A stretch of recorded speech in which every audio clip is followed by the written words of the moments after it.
The United Nations should give a seat at the table to a powerful group of U.S. states, cities, tribes and businesses that are committed to taking action on climate change, the billionaire philanthropist Michael Bloomberg has urged. In an apparent bid to circumvent U.S. President Donald Trump's moves to withdraw from the Paris Accord, Bloomberg also said the world body should accept an alternative set of U.S. climate commitments alongside national pledges to reduce carbon emissions. The former New York mayor was speaking at the UN's climate change conference in Bonn, Germany, during the launch of the America's Pledge report. The report has found that U.S. states, cities and businesses that have signed up to reduce greenhouse gas emissions together to represent a GDP of about $10 trillion. That is more than any nation except the U.S. and China. If this group were a country, we'd be the third biggest economy in the world. We should have a seat at the table, Bloomberg said. If Washington won't lead, then mayors and governors will. Bloomberg, who is also a UN Special Envoy for Cities and Climate Change, was among the high-level alternative U.S. delegation that included Californian Governor Jerry Brown, 4 senators, several mayors and representatives of major U.S. corporations. Together they claim to represent a majority of people in the U.S. The American government may have pulled out of the Paris Accord, but the American people are still committed to its goals. And there is not a thing the government can do to stop us, Bloomberg said. The rival U.S. group have overshadowed the muted official U.S. delegation, which has shown the priorities of the Trump White House by scheduling a meeting at the talks focusing on the future of coal.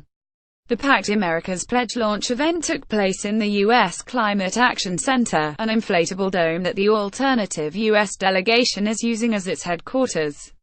Although it is outside the official conference hall, its close proximity, huge space, and packed crowds highlighted the high status of the rival body.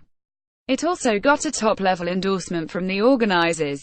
They may be non-state actors, but they are leaders in this process.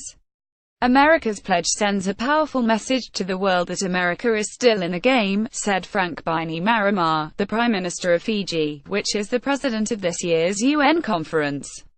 Patricia Espinosa, Executive Secretary of UN Framework Convention on Climate Change, said she would take the report to the official parties at the conference center. We're standing at the edge of something truly special, she said in an upbeat assessment of the progress made so far in the US and elsewhere on the adoption of clean energy such as wind and solar. She said the world was moving from the information age to the age of renewal.